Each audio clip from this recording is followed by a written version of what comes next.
ধামি তন্ত্রমন্ত্র YouTube channel দেখার জন্য আপনাকে অসংখ্য ধন্যবাদ। ভালো লাগলে লাইক শেয়ার সাবস্ক্রাইব করবেন, বেশি বেশি করে শেয়ার করবেন। আপনাদের মাঝে আমি নিয়ে আসছি চণ্ডী কালী সাধনা। এটা হচ্ছে চণ্ডী কালী, ওটা ছিল চণ্ডী, তারপরে ছিল দুর্গা, এরপরে আমি নিয়ে আসবো মা মনসা। ঠিক আছে, সাধনা বিশ্বরূপ নিয়ে আসবে। ওই সাধনায় কিন্তু খুবই কঠোর, বা এই কালী সাধনাটাও যেটা এখন আছে বর্তমানে, এই চণ্ডী কালী সাধনা যেটা আছে, এটাতেও খুব উগ্র এগুলা সাধনা। উগ্র মানে ব্যাপারটা বুঝতে পারছেন, মানে রাগী টাইপের, সহজে মানুষের হাতে বশ হয় না। ঠিক আছে, তার জন্য বললাম, তো আপনারা উভয় ভিডিও দেখে না বুঝে শুনে বা গুরুর কাছে না অনুমতি নিয়ে উভয় আপনারা কেউ করতে যাবেন না, প্রাণহানির ব্যাপার থাকে এখানে। ঠিক আছে, তো এর সামগ্রী আমি বলে দিচ্ছি। উত্তর দিকে মুখ করতে হবে, 5 ফল, 5 ফুল, একটা লাল শাড়ি মায়ের জন্য, তারপরে একটা ঘট, জল ভরে ঘটে শুদ্ধ মন্ত্র বলে, মানে যেভাবে ঠাকুরকে বসানো হয় সেভাবে আগে বসাবে, তারপরে এই মন্ত্র জপ করতে থাকবে, মানে টানা জপ করতে হবে, টানা। তো পুজোর যেভাবে সামগ্রী, যেভাবে ঠাকুরকে বসাতে হয় বাড়িতে, যেরকম লক্ষ্মী ঠাকুর বসালে ঘট বসান, ওভাবে সব কিছু আপনাকে করতে হবে। একটা কাঠের ব্রেঞ্চি নেবেন, নাহলে পিঁড়ি নেবেন, লাল কাপড় দিবেন, ওখানে আপনি সব কিছু বসাবেন। বসানোর পর বসান মন্ত্র আছে যেগুলা, আসনে বসানো, আসনে বসিয়া চণ্ডীকালীর কর নিবেদন, আমার হাতে জগৎ তুষ্টি করে মন। ঠিক আছে, কলা টলা ভোগ দিবা, ডালা দিবা। তো আমি একটাই কথা বলছি, টানা যদি আপনি টানা মানে আজকে বসে গেলেন এভাবে জল, মানে মন্ত্রটা গানের মতন বলতে আছেন, মানে মন্ত্রটা কোনো হিসাব নাই। আপনাকে 1000 বার গুনতে হবে বা 108 বার জপ করতে হবে না, যত পর্যন্ত ও না আসবে। কারো 1 রাতে হয়ে যায়, কারো 2 রাতে লাগে, কারো 3 রাত লাগে, 3 রাত লেগে যায়। ঠিক আছে, আর আমি অন্য সাধনা করেছি, আমি এগুলো সাধনা করিনি, কিন্তু যে মালিক আমাকে দিয়েছে সে কিন্তু সবগুলোই করেছে সাধনা।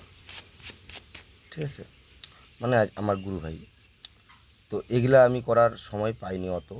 যদি আমি এতগুলো যদি সাধনা যতগুলো দিয়েছি অতগুলো যদি আমি সাকসেস করে নিতাম, তাহলে আমাকে ইউটিউবে আসতে হতো না। ঠিক আছে, বড় তান্ত্রিক হয়ে যেতাম। কিন্তু মেন কথা হলো আমি ছোটোই তান্ত্রিক, বেশি কিছু জানি না। তো তার জন্য এই যে এই সাধনাগুলো দিচ্ছি সবই কিন্তু লিগ্যাল। আমার যেগুলো শিষ্য ভাই আছে বা আমাদের আশেপাশে যেগুলো আছে, যারা এই সাধনা করেছে 2-3 জন, তারা সাকসেস হয়েছে। তো আপনারাও পারবেন। ঠিক আছে, তো সব কিছু সামগ্রী বসাবো, উত্তর থেকে মুখ করা বসার পর তো লাগাতার আপনি যদি করেন না আমি এভাবে পারবো না, তাহলে 108 বার করে রাত্রেবেলা, মানে সকাল সন্ধ্যা, ওই ঘরে কিন্তু কেউ, কোনো লেডিস বা কোনো মেয়ে ছেলে কেউ ঢুকতে পারবে না, মাও ঢুকতে পারবে না, কেউ ঢুকতে পারবে না। ওই ঘরটা শুধু সিঙ্গেল সাধক ঢুকবে। যদি তুমি বসে থাকতে না পারো অতক্ষণ ধরে বা থাকতে না পারো, তাহলে 108 মালা করে সকালে একবার, কিন্তু ভোগ প্রতিদিন আপনাকে দিতে হবে। আর যদি আপনি একবারে বসে যান, ভোগ দেওয়ার পর প্রথম দিন বসে গেলেন আর উঠলেন না, জপতে আছেন, তাহলে কিন্তু আপনার পাওয়ারটা বেশি থাকবে, মানে পাওয়ারটা বেশি থাকবে বা ক্ষমতাটা বেশি থাকবে, তাড়াতাড়ি আসবে। আর সকালে যদি একবার করেন, সন্ধ্যাবেলা একবার করেন, আবার সকালে করলেন, আবার সন্ধ্যাবেলা করলেন, কিন্তু নিজের হাতে রান্না করে খেতে হবে, নিরামিষ বা আতপ খেতে পারেন, কিন্তু ওই ঘরে আমাকে থাকতে হবে, কোথাও যেতে পারবে না, মোবাইল ঘোতাঘুতি করতে পারবে না, মানে মোবাইল চালাতে পারবেন না, অ্যাকচুয়ালি মোবাইল দেখা যাবে না। আর ওই ঘরে কোনো কারেন্টের বাতি থাকবে না, শুধু প্রদীপের আলো থাকবে। ঠিক আছে, আর ঘরটার সব সময় পরিষ্কার রাখবেন, গোলাপ জল আতর ছেটাবেন বা গঙ্গা জল ছেটাবেন। ঠিক আছে, শুদ্ধ করে রাখবেন, তারপরেই এই সাধনা করতে পারবেন। তো মন্ত্র আমি বলছি শুনেন আপনারা, চণ্ডী কালী মন্ত্র বা চণ্ডী কালী সাধনা কিন্তু এটা, কালী, মহাকালী, চণ্ডীকালী উদয়মুখী চাও। ফেন্না মানে যে সাধকের নাম, বসিল আসনে কিসের আশায়? তুমি আসো মা চণ্ডীকালী, ভোগ দিব তোমায়। মানকি কলা ঘি ভোগা, আর দিব দুধ চিনি, এই ভোগ নিয়া মাগো সামনে আসো তুমি। দোহাই ঈশ্বর মহাদেবের বা দোহাই শিবের, তারপরে দোহাই তোর ধর্মের। ঠিক আছে, মন্ত্রটি এটুকুই ছিল। তো নিয়ম আমি বলে দিলাম, কিন্তু খুবই জটিল এই সাধনা। সাহস না থাকলে ভাই কেউ করতে যেও না। যাদের সাহস নেই, যারা একটাও সাধনা করেননি, ছোটো মোটো সাধনা কিছু করেননি, ভূত সাধনা প্রেত সাধনা কিছু করেননি, তাহলে যিনারা এই সাধনে করতে যাবেন না, ক্ষতি হয়ে যাবে। আর যিনারা সাধন করেছেন, একটা হোক দুটা হোক করেছেন, তারা এই সাধনা পারবে টিকা দিতে, মানে থাকতে পারবে টিকে।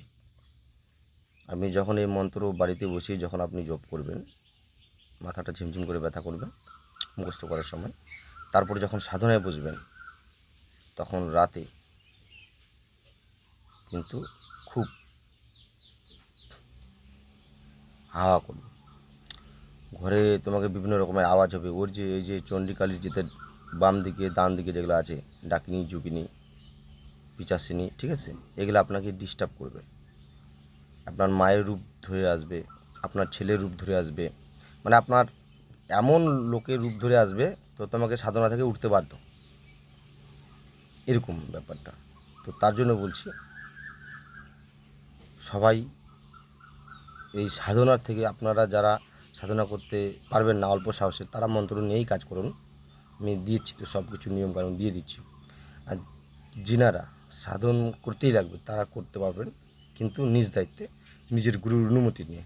আমি বা আমার চ্যানেল কোনোভাবেই দায়ী থাকবে না, নিজ দায়িত্বে।